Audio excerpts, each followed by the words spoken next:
বাংলাদেশের বাইরে পৃথিবীর বিভিন্ন প্রান্তে যেখান থেকে চ্যানেল দেখছেন আপনাদের সকলকে সাদর আমন্ত্রণ তৃতীয় মাত্রা দেখবার জন্য। আর তৃতীয় মাত্রা কথা বলবার জন্য আমার আজকের অতিথি বসা আছেন বাংলাদেশ সুপ্রিম কোর্ট বার অ্যাসোসিয়েশনের সিনিয়র সহসভাপতি অ্যাডভোকেট আবুল খায়ের, আমার ডানে রয়েছেন সেন্টার ফর লিডারশিপ ফাউন্ডেশনের president Sinha M A Saeed. স্বাগত আপনার দুজনকে স্টুডিওতে। মিস্টার খায়ের, আপনাকে বিশেষভাবে, আপনি প্রথমে এসেছেন তৃতীয় মাত্রায়, আপনাকে দিয়ে শুরু করি। এবং আপনি যেহেতু আইনজীবী এবং আইনজীবীদের নেতা, বাংলাদেশে আইনের শাসনের অবস্থাটা কি? আপনি আইনের শাসন নিয়ে কতটা সন্তুষ্ট বাংলাদেশে? আইনের শাসন বিষয়টা একটা আপেক্ষিক বিষয়, এবং কোনো দেশেই দেখা যায় সেই দেশের যে আইনের পদ্ধতিগত শাসন থাকে বা আইনের শাসন থাকে, আইনের শাসন নিয়ে প্রায় সব দেশে একটা ক্রেভিং থাকে, let it B A developed country or under developed country. আমাদের প্রেক্ষাপটে আমাদের দেশে আইনের শাসনের যে একটা ভিত্তি গড়ে ওঠা, সেই ভিত্তিটা বিভিন্ন কারণে বিভিন্ন সময় নড়বড় হয়ে এসেছে। আমরা after a war of liberation আমরা আমাদের দেশে একটা শাসনতন্ত্র এনেছি। সেই শাসনতন্ত্রটাকে আমরা কার্যকরী করতে গিয়ে অনেক বাধা বিপত্তি এসেছে।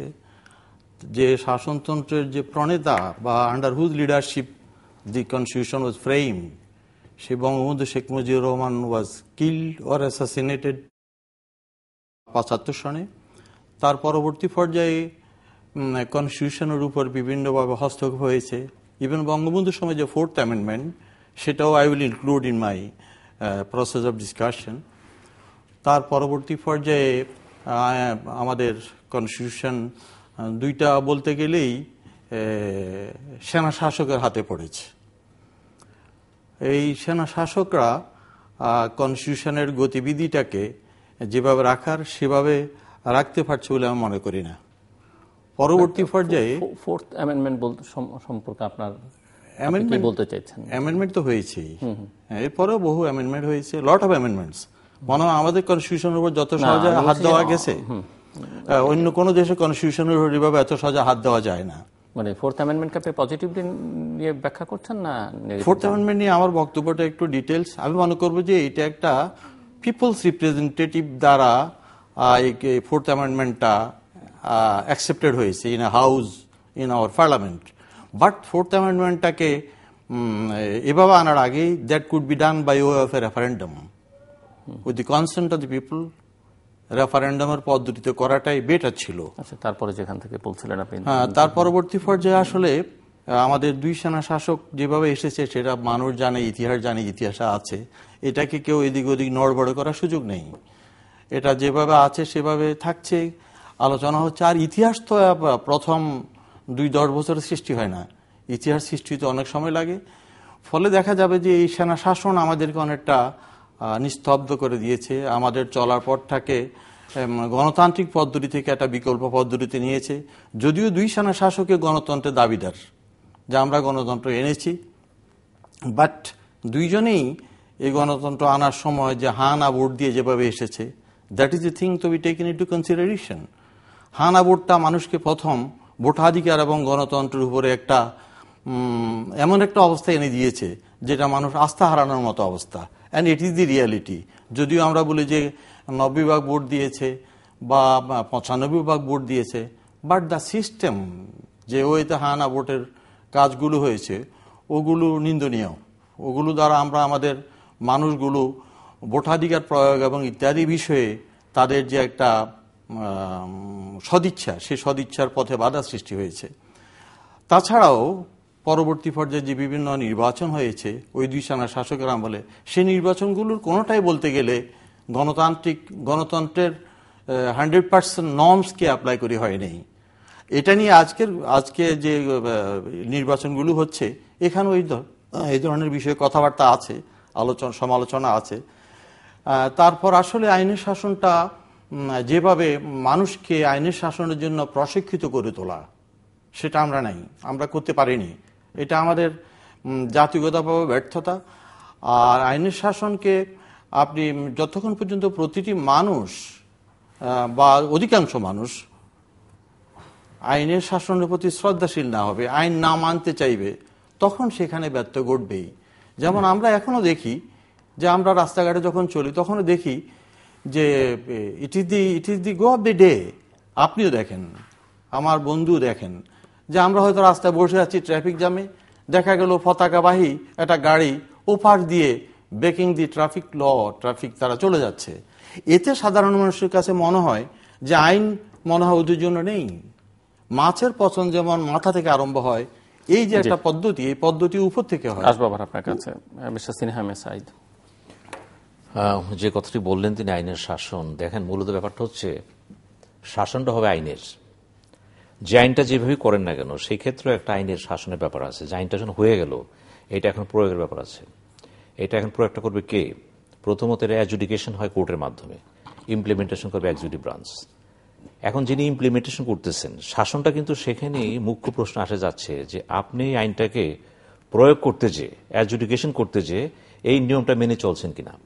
অধিকাংশ ক্ষেত্রে দেখা যাচ্ছে যে এই নিয়মের ক্ষেত্রে কোনো ব্যত্যয় ঘটছে বেশি এখানে। কারণ যখন একটা সমাজের ভিতরে প্রভাব প্রতিপত্তি অর্থ বা বিভিন্ন ইনফ্লুয়েন্সগুলো কাজ করে সেইখানে কিন্তু আইনের শাসন সবসময় কিন্তু একটু বিতর্কিত হয়ে যায় এবং কিছুটা স্থবির হয়ে যায়। এবং এই সমস্ত ক্ষেত্রে আগাতে গেলে আমাদের প্রথমে চিন্তা করতে হবে যে কনস্টিটিউশন ভিত্তিটা কি ছিল। আমার এই ভাই যে কথাগুলো বললেন যে আপনি 1974 সালের যে 4th অ্যামেন্ডমেন্টের কথা আপনি বলেছেন, তো উনি বলেছেন সুন্দর কথা, যেটা যদি একটা রেফারেন্ডামের মধ্যে হতো ভালো হতো। সম্ভবত উনি হচ্ছেন প্রথম ব্যক্তি আমার দৃষ্টিতে যিনি এই ধরনের একটা অ্যামেন্ডমেন্টকে নিয়ে এই কথাটা, যদিও মনে হচ্ছে তিনি কিছুটা আওয়ামী লীগ প্রবণ, তারপরেও তিনি উচ্চারণ করেছেন, তাকে আমি ধন্যবাদ জানাচ্ছি। এই কথাটা এভাবে কেউ বলেনি কখনো। দ্বিতীয়ত কথা হচ্ছে শাসক যারাই আসুক, সামরিক শাসক বেসামরিক শাসক, সে দুই শাসক বলেছেন তারা কিছুটা ব্যত্যয় ঘটেছে, কিন্তু প্রশ্ন সেটা না। প্রশ্ন হচ্ছে এখন কি হচ্ছে। আমাদের সব কথা শেষ কথা হলো অতীতে অনেক কিছু হয়েছে। আমার দাদায় আমার চাচাকে মারছে, চাচা চাচাকে মারছে, সেটা বড় কথা না। এখন আমি কি করছি? এখন আইনের শাসনটা কি আছে? যদি আইনের শাসনের কথা বলতে যান, লটা যেভাবে আছে, প্রত্যেকটি ল, আপনি সিভিল প্র্যাকটিস করছেন, সিভিল সাইড দেখতেছেন, আপনি সেখানে দেখতেছেন আপনি আইনের শাসন সেখানে নেই। কারণ কোর্টে যে আইনের শাসন নেই তো পুলিশের কাছে কিভাবে থাকবে? কোর্টে যে কোনো কেস নিতে গেলে আপনি যে কোনো লয়ারে বলবেন যে প্রথম ফাইলটাই করতে হবে কিছু পয়সা দিয়ে পেশকারকে। যখন পয়সা দিতে হবে তখন আইনের শাসন থাকে না কিন্তু সেখানে। তারপর সিরিয়াল কজ লিস্টে যে কাজটা করতেছে সেখানে আইনের শাসন নেই কিন্তু। একইভাবে আপনি ব্যবসা বাণিজ্যে যান, রাস্তা চলাফেরা করেন, ট্রাফিক আইন মানেন বা বিজনেস ল মানেন, যে কোনো জায়গায় যাবেন, প্রত্যেকটি জায়গায় যখন দেখা যাচ্ছে প্রভাব প্রতিপত্তি কাজ আইনের শাসনে থাকে না। আইনের শাসনে বড় চ্যালেঞ্জই হচ্ছে আইনকে বৃদ্ধাঙ্গুলি দেখানোর যে প্রবণতা সমাজে দিন দিন বেড়ে যাচ্ছে এবং সেটা প্রশ্নের পাচ্ছে সর্বোচ্চ মহল থেকে। এবং আরেকটি প্রশ্ন তো আইনের শাসনের সঙ্গে ওতপ্রোতভাবে জড়িত, যে মানুষ যে কোনো প্রয়োজনে আইনের আশ্রয় নিলে সেখান থেকে প্রতিকার পাচ্ছে কিনা, সেটি একটি বড় প্রশ্ন। এটা একটা বিরাট প্রশ্ন করেছেন আপনি, যে আইনের প্রতিকার পাচ্ছে, ন্যায্য প্রতিকার পাচ্ছে, ন্যায্য প্রতিকার পাচ্ছি না। এখানে আমি দেখেন একটা জিনিস আমি ব্যাখ্যা দিতে চাই। এই যে বলা হয় ফেভারিটিজম, এটার দুইটা দিক আছে। আমি নিজস্ব একটা ব্যাখ্যা আছে এখানে আমার।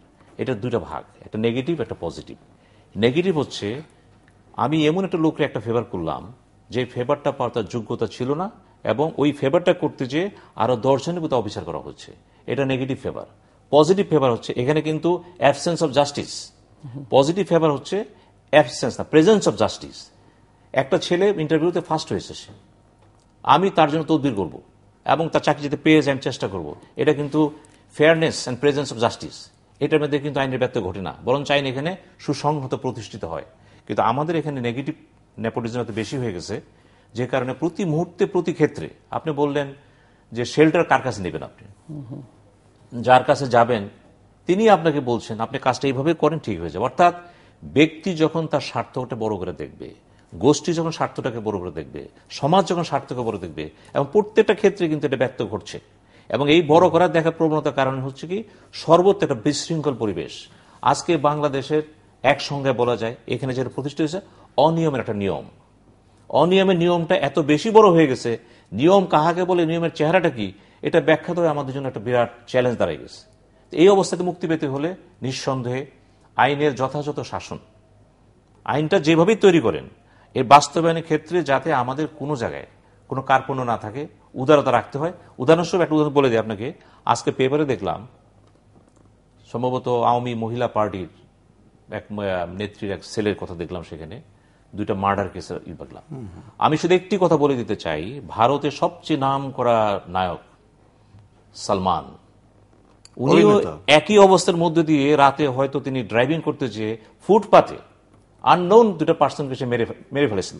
সেই বিচারটা 12 বছর রায় হলো, তার শাস্তি হয়েছে। কিন্তু আমরাও বাংলাদেশে দেখতে চাই, এবং স্বরাষ্ট্রমন্ত্রীর কাছে আমার উদাত্ত আহ্বান, যদি সালমানের মতো এত ব্যাপক আন্তর্জাতিক মান সম্পূর্ণ পরিচিত ব্যক্তিত্ব যদি বিচার ভারতে হয়, বাংলাদেশে হবে না কেন? আমরা দেখতে চাই আইনের শাসন এখানে বাস্তবায়িত হয়েছে। কোন তদবির বা অন্য কোন প্রয়াস যদি এটাকে ব্যাহত করা হয়, তাহলে আইনের শাসন সে অপমৃত্যু করবে। আবুল খায়ের, যেটা বললেন যে আওয়ামী নেত্রীর ছেলে যে খুন করেছে, দ্যাট ইজ ডিটেক্টেড এবং সেটা ধরা হয়েছে। এটা দ্বারাই বোঝা যায় যে আপনি আইনের শাসন একেবারে উবে গেছে, নেই এটা বলা যাবে না। উবে যাওয়ার কথা বলিনি, ধরেছেন, বিচার করেন। বাট যেভাবে মেরেছেন, যদি সেটা রাতের আধারে কে বা কারা মেরেছে, এটা যদি আইনের শাসনের সত্যিকার প্রয়োগের পদ্ধতিগুলো এবং আমাদের যারা আইনের শাসন প্রয়োগ করার জন্য নিয়োজিত, তাদের সদিচ্ছার অভাব এখানে মোটেই নেই বললে উত্তুক্তি হবে না। তাদের সদিচ্ছার কারণেই এই বিষয়টা ডিটেক্টেড হয়েছে। যেভাবে বলছেন যে শুধু গুড় দিতে হয়, অন্যায় করতে হয়, it is everywhere. It is not only in Bangladesh, take the case of the developed countries, সেখানেও গুড় দুর্নীতি আছে, সেগুলো হচ্ছে। বাট আপনাকে বলতে হবে যে আমাদের প্রেক্ষাপটে আমরা আইনের শাসন দ্বারা এগুলোকে কতটুকু নিয়ন্ত্রণ করতে পারছি। অন্যান্য উন্নত দেশেও জাজদের দুর্নীতি আছে। পিপার প্রেসিডেন্ট, নির্বাচিত প্রেসিডেন্ট কি করলেন? আমরা কিন্তু নেগেটিভ দিকে যাব না, নেগেটিভ বাংলাদেশে হবে না। ওই দেশে কি হলো আমার দেখা দরকার নেই, আমাদের হবে না। আপনার যদি গুড় দুর্নীতি না থাকে, অন্য সব জায়গায় আছে, কিন্তু বিচারটা হয়, ধরা পড়লে বিচার হয়। আমাদের দেশেও হচ্ছে। যেমন ছাত্রলীগের কিছু ছেলে একটা লোককে মেরে ফেললো, কুপিয়ে মেরে ফেললো, তাদের ফাঁসি হয়ে গেল, ফাঁসির অর্ডার হয়ে গেল। তো আপনি তো এগুলো তো হচ্ছে, আপনি হচ্ছে না এটা বলা যাবে না। তবে কথা হয়েছে যে প্রভাব যেটা বলেছেন, এই প্রভাবের বৃত্ত সৃষ্টি করেছে 2 সামরিক জান্তা। তাদের সময় দেখা গেছে বহু খুনিদেরকে জেল থেকে বের করে দিয়েছে এবং বহু খুনিকে আশ্রয় দিয়েছে এবং গণতান্ত্রিক বলে পরিচিত যারা, তারাও তো ছুটি করেছেন, বিএনপিও করেছেন, আওয়ামী লীগও করেছে। হ্যাঁ, বিএনপিও করেছেন, আওয়ামী লীগও করেছেন। আমি তো বললাম যে আমাদের যে তারাই যে দিয়েছেন সামরিক জান্তারা, তা তো বললে হবে না। না, দ্যাটস নট দি থিং। আমি বলেছি যে আমাদের ফ্যাকাল্টিটা তো ডেভেলপ করে নাই। আমাদের ফ্যাকাল্টির ভিতগুলো তো খুব অল্প দিনের। 1, 2 নম্বর হলো এগুলো তো নষ্ট হয়ে আসছে। ওই নষ্ট থেকে বেরিয়ে আসতে আমাদের যেই সময়গুলো প্রয়োজন, সময় হচ্ছে না।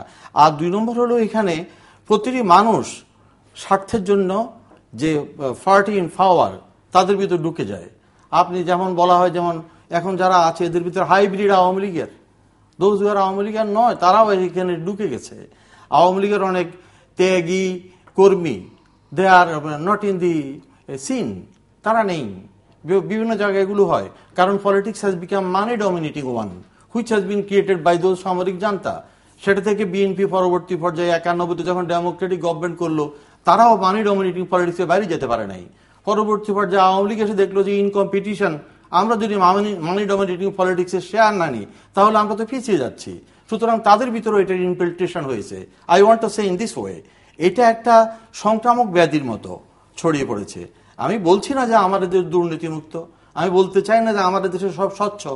আমি এটা বলতে চাই যে একেবারে যে কিছুই নেই, আমরা নেগেটিভ হতে চাই না, আমরা পজিটিভ হতে চাই, আমরা আশাবাদী হতে চাই। আমাদের হবে, এবং আমি মনে করি যে আমরা ধীরে ধীরে এগিয়ে যেতে পারবো। ত্রুটি বিচ্ছুতি আমাদের আছে, এগুলো প্রতিকারের প্রয়োজন, এগুলো সংশোধনের প্রয়োজন। তাহলে আমরা যদি আইনি শাসনের বিষয়ে পাবলিক, আমরা যদি একটা মানুষকে ওরিয়েন্টেশন, মানুষকে যদি আমরা বুঝতে পারি আইনের বিষয়ে, আইন মানার বিষয়ে, আইন মানতে মানুষকে আমরা যদি আকাঙ্ক্ষিত করতে পারি, উদ্বুদ্ধ করতে পারি, মানুষকে যদি আমরা আইন মানা শেখাতে পারি, মানুষ যদি আইন মানতে বিভিন্ন কারণে আইনের বাধ্য হয়ে আইন মানা, ভয়ে আইন মানা, সেটাও ওয়ান থিং।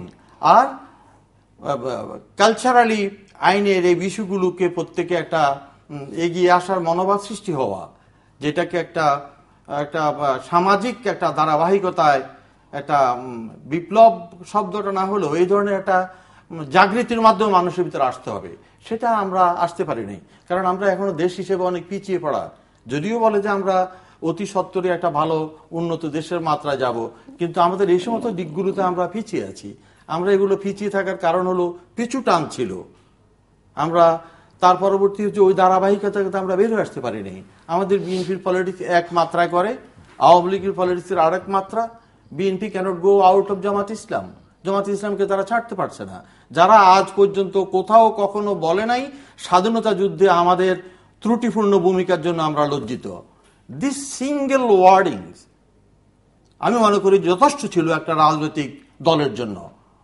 আজকে যে আমাদের দেশে উশৃঙ্খলা বিশৃঙ্খলা, এই যে জামাতের লোক, বিএনপি জামাতের সংস্রব ত্যাগ করলে জামাত কি বাংলাদেশের রাজনীতিতে নিষিদ্ধ হবে?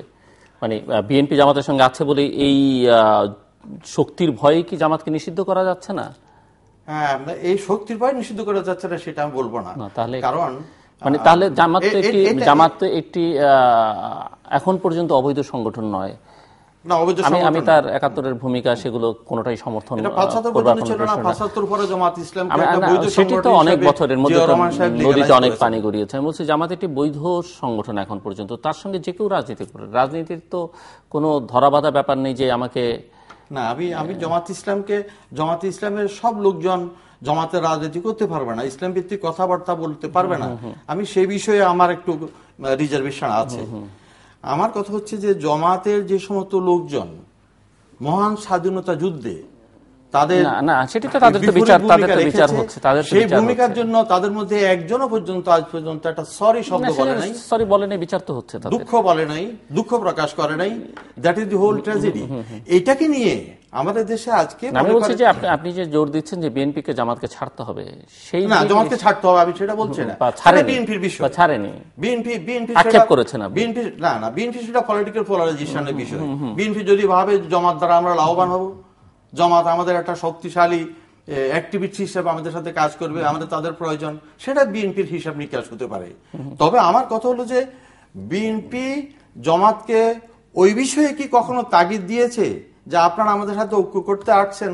আজকে বলা হচ্ছে এটা রাজনৈতিক ঐক্য, এটা ভোটের ঐক্য, এটা কোনো নৈতিক ঐক্য না। এই কথাটাও একটা সত্যিকার কথা হতে পারে না।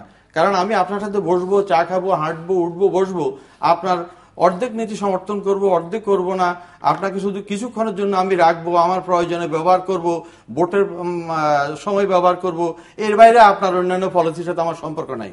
এই কথা রাজনৈতিক অঙ্গনে ঐক্যবদ্ধ একটা রাজনৈতিক মোর্চা গঠা দ্বারা বলা যায় না। এই কথাটা গ্রহণযোগ্য হতে পারে না।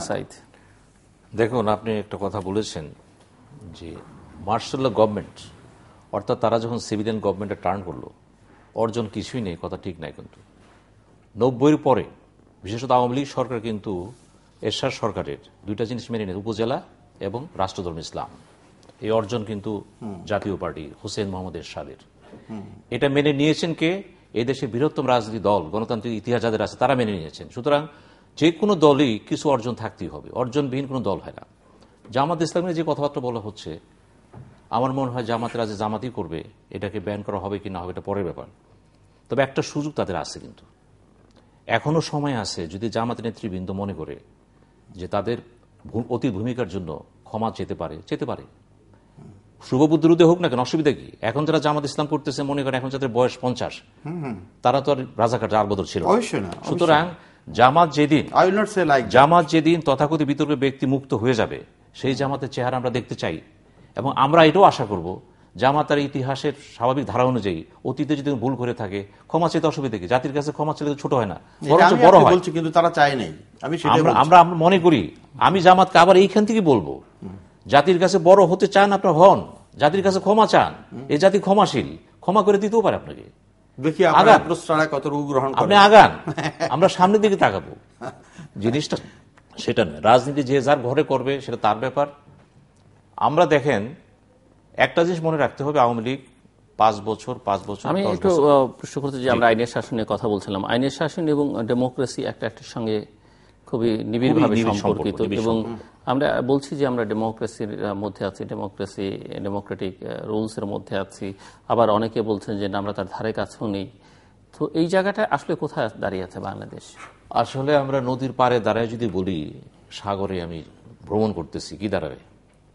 আমি যাইনি এখন, ডিঙ্গিতে উঠিও না, কিন্তু আমি সাগরের পাড়ে দাঁড়ায় বলতেছি আমার সাগর ভিজিট শেষ হলো। এটা হচ্ছে মানে একটা অসত্য ঘটনা। একইভাবে সাগরে থাকার পরে যদি কেউ বলে সাগরে যায়নি, সেটা অসত্য ঘটনা।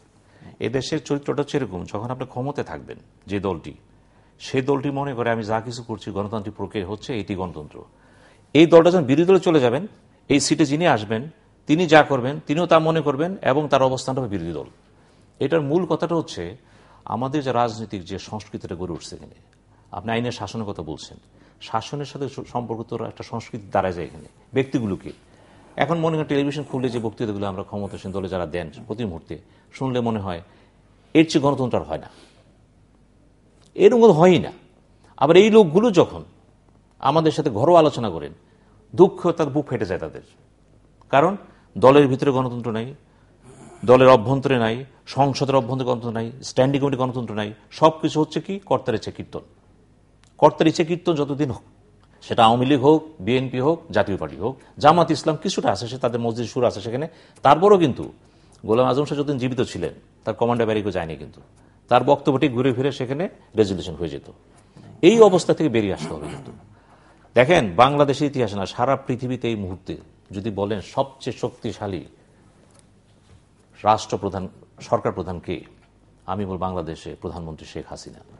কারণ একই সময় দলের নেত্রী, সংসদের নেত্রী এবং সরকার প্রধান। পৃথিবীর কোনো দেশে এইভাবে তিনটা জিনিস এক ব্যক্তির হাতে নেই। এবং শুধু তাই না, তিনি যেটা বলেন এক মুহূর্তে সেটাই হয়ে যায়। এবং এই যে হয়ে যায় তখন কি হয়, গণতন্ত্র থাকে না। কিন্তু এটা এখন যদি আপনি বলেন আমি তার কথা একমত হয়েছি, আপনি হন না, আপনি হতে বাধ্য হয়েছেন। যেদিন আপনি বলতে পারবেন আমি একমত হইনি, একটি ফোরামে বলা হয়নি আমি ধন্যবাদ দেই জাতির পিতা বঙ্গবন্ধু শেখ মুজিবুর রহমানকে, বাকশা যখন সৃষ্টি করেন তিনটি লোক কিন্তু সেখানে জয়েন করেনি, নূর আলম সিদ্দিকী, মইনুল হোসেন সাহেব ব্যারিস্টার এন্ড জেনারেল ওসমানী। সেদিন যে ভাষণটা দিয়েছিলেন নূর আলম সিদ্দিকী সংসদে, আমরা না সেই ভাষণ সে দিয়েছিল, যে দিয়েছিল ভাষণটা, কিন্তু তখন কিন্তু অনেকেই বলেছিল পাকশালা জয়েন করেনি সে, কিন্তু বঙ্গবন্ধু বলেছিল ওকে কথা বলতে দাও, সে বক্তৃতা দিয়েছিল। কিন্তু এখন কিন্তু কথা বলার সুযোগ নেই, এখন কিন্তু কথা বলতে পারবেন না। সবাই বলে আর্টিকেল 70, এটাতে কি হবে, বাদ দেন না, কি হবে? আর্টিকেল 70 চেয়ে বড় আর্টিকেল তো ব্যক্তি নিজেই। এই যে আমাদের মধ্যে বৈষম্যগুলো আসতে আইনের শাসনের পূর্ব শর্ত হচ্ছে আইনের প্রতি শ্রদ্ধা থাকতে হবে। এবং আমার নিজেকেই, আমি যে আইনটা তৈরি করলাম আমি কিন্তু সাথে সাথে আইনের আওতায় চলে আসলাম। আমি যদি মনে করি আইনের শাসন মানি, আমাকে বাদ দিই, আমি যা করব সেটা আইনে যেতে পারবে না। এই ট্রেন্ডটা কিন্তু বন্ধ করতে হবে। এই ট্রেন্ডের সাথে কিন্তু সামরিক বেসামরিক প্রত্যেকটি সরকার কিন্তু প্রতিযোগিতা দিচ্ছে। এই প্রতিযোগিতা কিন্তু আগে আছে এখন বেসামরিক সরকাররা। সামরিক সরকারও লজ্জা পেত কিছু কাজ করতে, ভয় পেত। বেসরকারি শাসকরা কিন্তু ভয়টা পায় না। এই যে অবস্থাটা দাঁড়াইছে, this is the crisis the politics of Bangladesh.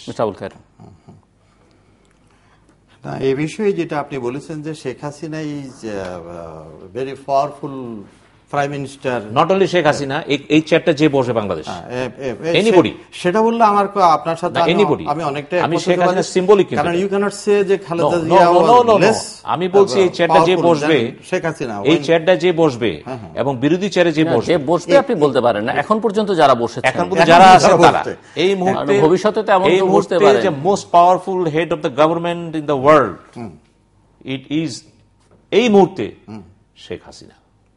আগামী তার জন্য আসতে পারে। এই বিষয়টার কতগুলো কারণ আছে। যেমন আপনি যেটা বলেছেন যে Sheikh Hasina is powerful, BNP যখন ক্ষমতা ছিল তখন খালেদা জিয়া পাওয়ারফুল ছিল, বা হাওয়া ভবন পাওয়ারফুল ছিল, তারেক জিয়া পাওয়ারফুল ছিল। আমি ভবনে যাচ্ছি না, কিন্তু আমি কিন্তু কথা বলতেছি, বরং ওই পিরিয়ডটাতে হাওয়া ভবন এবং তারেক জিয়া যে পাওয়ার দেখেছে খালেদা জিয়ার উপর দিয়া, সেটা আমাদের জন্য আরো ডিসগ্রেসফুল। এই যে গণতন্ত্র এবং আইনের শাসন একসাথে বাধা, যেটা আমরা পরিপূর্ণভাবে পাচ্ছি না, এই জিনিসগুলো আমাদের মধ্যে বৈকল্য এনে দিয়েছে। এই জিনিসগুলো আমাদেরকে গণতন্ত্রের প্রতি শ্রদ্ধাহীন করেছে, যে দেশে গণতন্ত্র মানেই তো কিছুই না, দেশে গণতন্ত্র মানে তারেক জিয়া এবং হাওয়া ভবন, আপনি কি মনে করেন যে হাওয়া ভবন থেকে তারেক জিয়া যেভাবে ক্ষমতা প্রয়োগ করেছে সেটা কি খালেদা জিয়ার নোটিসে ছিল না? খালেদা জিয়া জানতো না? আমি এখানে ওই ব্যক্তি তাহলে আমি একটা কথা বলেছি, আমি কথা বলছি কিন্তু আপনার কথার পরিপ্রেক্ষিতে সরকার প্রধান হিসেবে বলতে হয়। যেমন ধরেন, আমি একটু উদাহরণ দিচ্ছি আপনাকে, কথা আমাদের আসে যে জনাব ওবায়দুল কাদের সাহেব, আপনার যে পরিবহন মন্ত্রী, উনি ছাত্রলীগের একটা কনফারেন্সে গেলেন, তো সেখানে দুঃখ করে বললেন এখানে সবই বক্তা, শ্রোতা কোথায়? এবং তিনি এও বললেন ছাত্রলীগের কমিটি হবে, সেই কমিটিতে যাতে চামচাবৃত্তি না হয়, যোগ্য ছেলেটা স্থান পায়। কথা তো বলছে, তাকে কেন প্রশ্ন হচ্ছে, তাকে বলতে হচ্ছে কেন? দেখেন, একটা কথা তখনই বলতে হচ্ছেন পরিস্থিতিটা সেরকম থাকে, বিরাজ করছে এটা। আমি চাচ্ছি ওবায়দুল কাদেরের মতো বিবেক মানসিকতা নিয়ে যদি আওয়ামী লীগে আরো নেতার জন্ম হয়, আছে, অনেকে আছে, কিন্তু কেউ নিঃশুভ আছে, কেউ সরব আছে, নাই যে তা না, কিন্তু তাহলে কিন্তু দলের ভিতরে একটা বিপ্লব ঘটে যাবে, কিন্তু বিপ্লব ঘটে যাবে। শেখ হাসিনা যেভাবে দেশটা চালাচ্ছেন, উন্নয়ন প্রেক্ষাপটে বলছি, অনেকগুলো ব্যাপারে তাকে আমি অ্যাপ্রিসিয়েট করি, তার পদক্ষেপ, তার দৃঢ়তা, তার ডিপ্লোমেসি, তার স্টেটসম্যানশিপ, একটা পর্যায়ে সে গেছে। কিন্তু এই যে যাওয়াটা কিন্তু ধরে রাখবে দল ধরে রাখবে। কিন্তু আজকে ওবায়দুল কাদের বলতেছে আরেকজন বলুক, দেখবেন সংখ্যাটা বেড়ে যাবে। তখনই দেখা দেবে একটা জিনিস কি হলো, যে আমরা জানতে চাই কি হচ্ছে এখানে। বাংলাদেশে কোন একটা দল এখানে দলীয়ভাবে কথা বলছেন না। আজকেও দেখেন জামাত ইসলামের যে কথা বললেন আপনি, আওয়ামী লীগের বিএনপির মুখপাত্র বলেছেন, আজকেও পত্রিকা দেখেন 3টা গ্রুপ এখানে আছে। একটা গ্রুপ বলতে ছেড়ে দেন, রেখে দেন, আরেকটা বলতেছে ধীরে সুস্থে বুঝেন, মাঝামাঝি অবস্থায় থাকেন। এবং মোদির সাথে বেগম খালেদা জিয়ার 12 মিনিট কি কথা হলো, রহস্যাবৃত ঘটনা নিয়ে অনেক কিছু, কিন্তু গুঞ্জন, এই হচ্ছে সেই হচ্ছে, সবই গুঞ্জন। কিন্তু পড়লে মনে হয় মোদির পাশে বোধ কেউ দাঁড়াই ছিল, সব শুনে ফেলাইছে। ব্যাপারটা তা না। আমরা স্পেকুলেশন করতে চাই না। নেতারা সামিট লেভেল অনেক কথাই বলেন, সব কথা জানার আগ্রহ থাকাও ঠিক না, সব বলাও ঠিক না, বিশ্লেষণ করাও ঠিক না। কিন্তু এই জন্য নিয়ে আমাদের চিন্তা ভাবনা করতে হবে যে আমরা আসলে যাচ্ছি কোথায়। আমরা যদি দেশটাকে আইনের শাসনে আনতে যাই, আমার দেশ 3টে জিনিস জরুরি দরকার আমার এখানে। প্রথমত, দেশ শাসনের দায়িত্ব বা ওয়াদা কারা করছে? রাজনৈতিক দলগুলো। কিন্তু এটা কিন্তু সামাজিক সংগঠন করেনি। রাজনৈতিক দলগুলো সাধারণত প্রমিস করে যে আমাকে ভোট দেন, আমি এই দেব। তারা কিন্তু প্লেস বাউন্ড। তো এই দলগুলো যদি নিজেদের মধ্যে গণতন্ত্র না আনতে পারে, আজকে বিএনপিতে গণতন্ত্র নাই, জামাতেও গণতন্ত্র নাই, জাতীয় পার্টিতেও নাই, দলের অভ্যন্তরে যেটা বলছি, আওয়ামী লীগেও নাই। তো যদি না থাকে, এই সমস্ত নেতারা যদি আমাদের সামনে এসে তো আমাদেরকে আবার সবক দেয়, এই করেন, সেই করেন, এই করেন, অবস্থা কি দাঁড়ায়?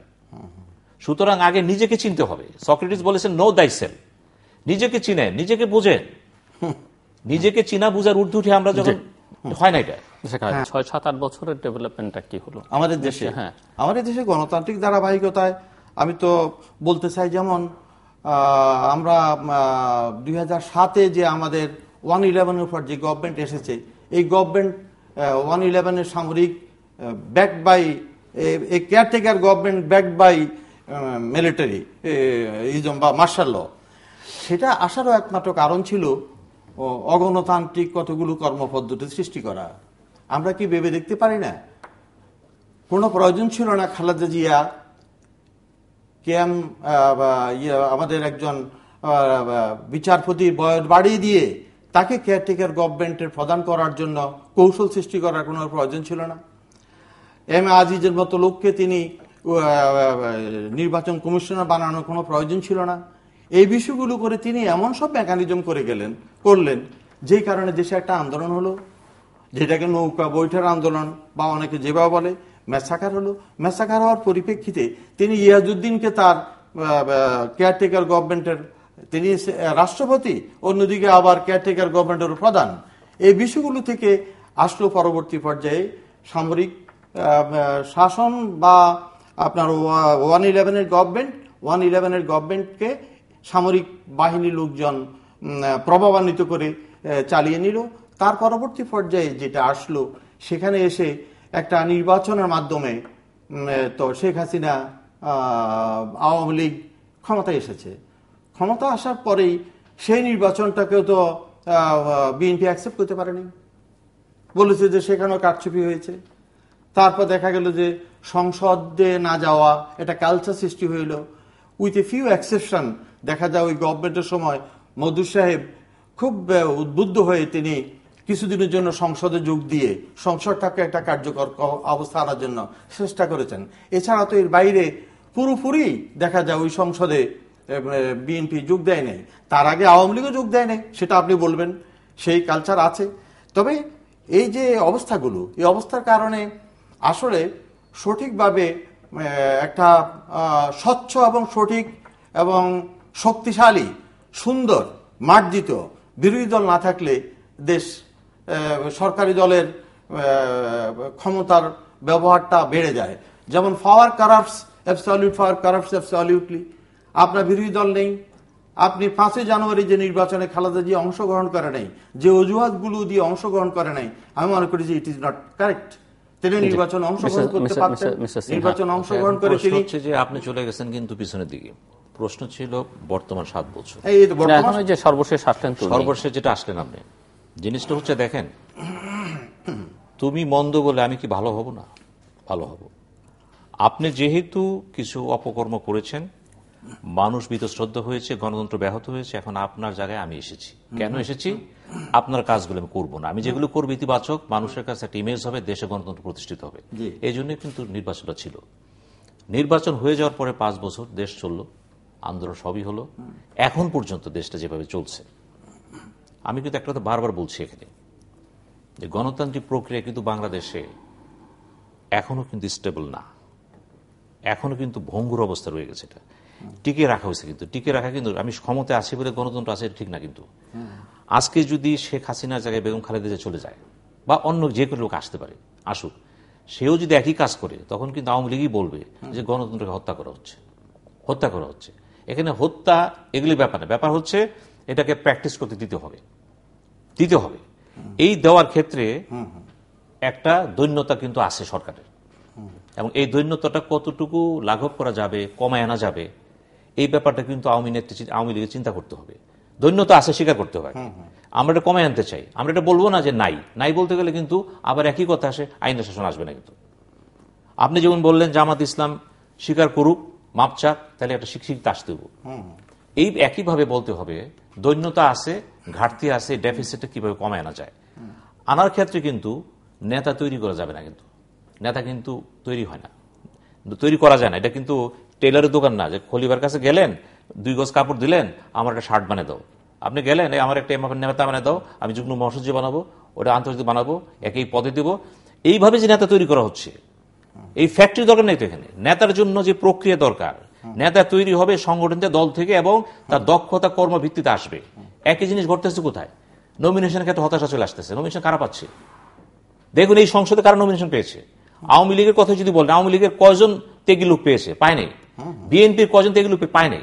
এই যে ঘাটতিটা, এই ঘাটতিটা কিন্তু যদি বলেন যে সবাই তাকে চায় না, সবাই চায় না, সবাই গন্ডালিকা প্রবাহে চলে। কিন্তু এই চলে বলে দেশের আজকে অবস্থা হচ্ছে। কিন্তু কথা বলতে হবে। কিন্তু আমার এখনো মনে হয়, আমি বোধ তখন এসএসসি পরীক্ষা দেব, খান আতাউর রহমানের আবার তোরা মানুষ একটা বই করছিল। সে ছিল প্রিন্সিপাল কলেজে, মুক্তিযুদ্ধের পরে। খান আতাউর রহমান মুক্তিযুদ্ধের পর বইটা করলেন, স্কুলে পড়ি তখন। উনি যখন নিজের ছেলেকে তখন পুলিশে ধরাই দিলেন, প্রমাণ রাখলেন আবার তোরা মানুষ, অর্থাৎ নিজের ছেলেকে দিয়ে কিন্তু বললেন যে আমি অপকর্মকে প্রশ্রয় দেব না। আজকে সেই নেতৃত্ব কোথায়? উনি কিন্তু মডেল দিচ্ছেন একটা। আজকে দেখেন নেতারা চিন্তা করে আমার ছেলে ভালো থাকবে, আমার মেয়ে ভালো থাকবে, মেয়ের জামাই ভালো থাকবে, আমার আত্মীয় ভালো থাকবে, অন্যকে আমি চিনি না। এই যে বোধ শক্তি, এটা কোথা থেকে আসলো? নিঃসন্দেহে দায়িত্ব নিতে হবে কাদেরকে? শীর্ষ নেতৃত্ব দায়িত্ব নিতে হবে। এখানে আপনি কথা প্রসঙ্গে নরেন্দ্র মোদীর বাংলাদেশ সফরের প্রসঙ্গ নিয়ে এসেছিলেন, এবং আমরা 2014-এর 5 জানুয়ারি ইলেকশনের প্রসঙ্গে এসেছে। সব মিলিয়ে এই সফরটি থেকে আসলে বাংলাদেশের প্রাপ্তি কি, বিশেষ করে রাজনৈতিক অঙ্গনে, যেটি বেগম জিয়ার সাক্ষাতের পর নানা ধরনের স্পেকুলেশনসের কথা আপনি বলছেন, নানা ধরনের হিউমারের কথা বলছেন, সব মিলিয়ে যে আমরা এই যে আইনের শাসন বা গণতন্ত্রের কথা বলছি, সেখানে তার ভূমিকা এখন আমরা হয়তো আলোচনা করতে পারি, তার তো ভূমিকা রাখবার কিছু নেই, এটি স্বাধীন সার্বভৌম দেশ। কিন্তু আমরা যদি আমাদের গণমাধ্যমের দিকে তাকাই, আমরা যদি আমাদের রাজনৈতিক নেতৃত্বের দিকে তাকাই, এটি মোটামুটিভাবে স্পষ্ট যে ওনাদের ভূমিকাটা গুরুত্বপূর্ণ বা কোনো কোনো ক্ষেত্রে হয়তো মুখ্য ভূমিকাই আছে। সব মিলে এই সফর থেকে আসলে বাংলাদেশের প্রাপ্তিকে, বিশেষ করে আমরা যদি রাজনীতির দিকে তাকিয়ে। আপনাকে ধন্যবাদ, এটা গুরুত্বপূর্ণ জায়গায় হাত দিয়েছে। খুব বেশি সময় আমার হাতে নেই, সময় নেই। আমি ইতিমধ্যে এর উপরে না হলো গোটা 10 আর্টিকেল দেশে বিদেশে ছাপাইছে, মানে লিখছে। মূল কথাটা হলো ভারতের গুরুত্ব কতটুকু আছে বাংলাদেশের রাজনীতি আছে। এটা যারা বলেন নেই তারাই প্রমাণ করলেন যখন Begum Khaleda Zia leader of the opposition Bharat সফরে গেলেন। উনি কিন্তু আসার পর থেকে আমরা যেটা বলতাম যে ভারত বিরোধী যেটা সেন্টিমেন্ট ছিল এখানে, এটা স্মিত হয়ে গেল। আমরা লক্ষ্য করলাম উনি যখন ফিরে আসলেন উনি কথা বললেন না। হঠাৎ একদিন দেখলাম তরিকুল ইসলাম বোধহয় উনি টিমে ছিলেন, উনি 2-1 দিন কথাবার্তা বললেন, পরে দেখলাম তিনি স্তব্ধ হয়ে গেলেন। অর্থাৎ ভারত বিরোধী একটা মনোভাব, যেটা আমরা বলি ইন্ডোফোবিক বাংলাদেশের the mass level, India friendly বাংলাদেশের গভর্নমেন্ট লেভেল, অর্থাৎ সরকারি পর্যায়ে বন্ধুত্ব থাকবে, জনগণের পর্যায়ে বিরোধী অবস্থান ঠিক রাখা হবে। এটা কিন্তু দীর্ঘদিন চেষ্টা করেছে 75 পরের যারা ক্ষমতা এসেছেন সবাই। এই চেষ্টা একেবারে নির্বিধিতা বলা যায়। এই ট্র্যাক থেকে যখন আপনার হাসিনা কিন্তু বেগম শেখ হাসিনা কিন্তু এই ট্র্যাকের মধ্যে ছিল না। সে চেষ্টা করেছিল জনগণের সাথে সরকারের বন্ধুত্ব একটা কম্পেট করা যায় কিনা, এটা ছিল। যখন ভারত বলল যে এখন আমরা কোনো ব্যক্তিগত দলের সাথে সম্পর্ক রাখবো না, আমরা বাংলাদেশের সব দলে জনগণের সাথে সম্পর্ক থাকবে, ভারত নিজেই কিন্তু বাংলাদেশের প্রতি তার যে একটা অ্যাপ্রোচ, সেই অ্যাপ্রোচটা তারা ঘুরে দিল। মোদি আসার পরে জিনিসটা একটু সিরিয়াস আকার ধারণ করলো। কারণ মোদিকে যে প্রত্যাশা বিএনপি করেছিল, বক্তৃতা বিরুদ্ধে বলেছিল, মোদি কিন্তু সেটা করেনি। সে এই জন্য করেনি, Indian foreign policy remains the same under the circumstances compelling or not. ভারতের সাথে মোদির যে সম্পর্কের বিষয়ে তিনি বলেছেন, মোদি আশা নিয়ে যে কথাগুলো বলেছেন, মোদি তো একটা গ্রাসরুট পলিটিক্যাল লিডার, সে গ্রাসরুট থেকে উঠে এসেছে, সে পলিটিক্স শিখেছে, সে আরএসএস এর বাহন হয়ে ক্ষমতায় এসেছে, আরএসএস এর একজন অ্যাক্টিভিস্ট ছিল, সে সেখান থেকে ক্ষমতায় এসেছে। কিন্তু কিছুদিন আগে যখন ভারতে ধর্ম বিষয়ে কিছু কথাবার্তা উঠেছে, সে তার রিজার্ভেশন মেনটেন করেছে। সে দেখা গেছে যে আরএস এর ফান্ডামেন্টালিস্টদের কাছ থেকে সে অনেকটা সরে এসেছে, সে মানুষের নেতা হয়ে এসেছে। আমাদের এখানে মোদি এসেছে, মোদি কি দিয়েছে, কি পেয়েছি, দেখা গেল যে আপনার বিরোধী দল, আপনার খালেদা জিয়া, যাকে বলা হয় যে খালেদা জিয়া ভারত থেকে আলাদা, নেতামুদের খালেদা জিয়া ভারত থেকে আলাদা, এই ধরনের স্লোগান খুব পপুলার। কিন্তু দেখা গেল তিনিও বললেন যে না, ভারতের সাথে আমাদের বন্ধুত্ব দীর্ঘদিনের। মঈন খান স্টেটমেন্ট দিয়ে বললেন ভারতের আমরা সবচেয়ে কাছের বন্ধু। এই যে কথাগুলো বলা, ও রিজার্ভেশন ছাড়াই বলছেন, রিজার্ভেশন ছাড়াই বলছেন, বলার কারণে তো আপনার হাই হ্যান্ডেডনেস আসতেছে। এই বিষয়গুলো তো আমি এই জন্য বলি যে স্বচ্ছ, সঠিক, সুন্দর বিরোধী দল থাকলে আমরা আইনের শাসন আরো ভালো পেতাম, আমরা পাচ্ছি না। এইটাও একটা ব্যত্যয় আমি মনে করি। শেষ করবো আমরা দর্শক অনুষ্ঠানের শেষ প্রান্তে। তৃতীয়ত সম্পর্কে আপনারা লিখতে পারেন ডাক, ইমেল, SMS এর মাধ্যমে, ইন্টারনেট, আমাদের অফিসিয়াল ওয়েবসাইট অথবা সোশ্যাল মিডিয়াতে যেসব পেজ রয়েছে সেই পেজে আপনাদের মতামত রাখতে পারেন। আর আপনাদের মতামতই আমাদের অনুষ্ঠান তৃতীয় মাত্রা আপনি দেখতে পাবেন প্রতি বৃহস্পতিবার এবং শুক্রবার বাংলাদেশ আমরা 2টোয়, বুধবার দুপুর 11:30 এবং শুক্রবার দুপুর 1:05 মিনিটে দেখবেন। আমন্ত্রণ মিস্টার সিনহাইমা সাইদ এবং মিস্টার আবুল খায়ের, অসংখ্য ধন্যবাদ আপনাদের দুজনকে। দর্শক মণ্ডলী, ভালো মন্দ মিলিয়ে আলোচনা হয়েছে বাংলাদেশে আইনের শাসন এবং গণতন্ত্র কতটা আছে।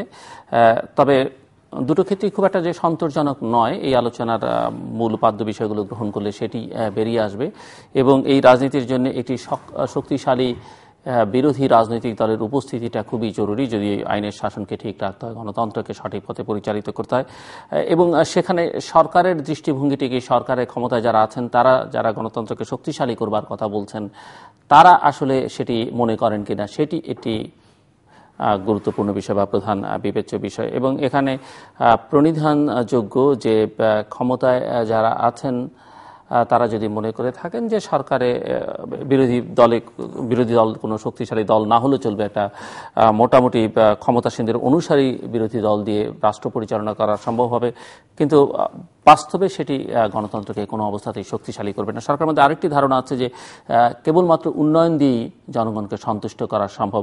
অন্তত পৃথিবীর খুব কম দেশই সম্ভব, বাংলাদেশের জনগণকে তো একেবারেই অসম্ভব। কাজেই এই গণতন্ত্র, উন্নয়ন এই দুটোকেই পাশাপাশি চালাতে হবে। অর্থনৈতিক উন্নয়ন নিশ্চিত করা যাবে না যদি গণতান্ত্রিক উন্নয়ন বা রাজনৈতিক উন্নয়ন নিশ্চিত না করা যায়। আমরা আশা করব যে আমাদের নীতি নির্ধারকের বিষয়গুলো মাথায় রাখবেন। দর্শক আমাদের সঙ্গে থাকবার জন্য অসংখ্য ধন্যবাদ, আপনাদের সবার জন্য শুভকামনা।